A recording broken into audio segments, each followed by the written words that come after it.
บ้านเลยว่าขอได้เส้นเลยว่าออกสถานผัวคอยหาเงิน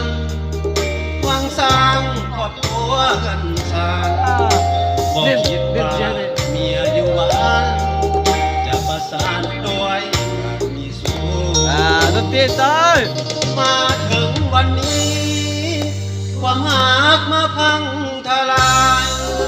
น้องเปลี่ยนไปมีสายจากหนึ่งใจเป็นสองอย่าฟ้องกันนะ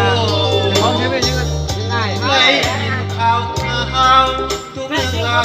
ก็อยากทับกูผู้หญิงหลายใจหลายสู้หลังวันทองอยู่ในเพียงอายเหลือทนหน้ามนเหตุการณ์ไรหนอความอดทนเกินคำว่ารอแล้วละน้องบ่เหลือเยื่อใยได้เห็นขาตา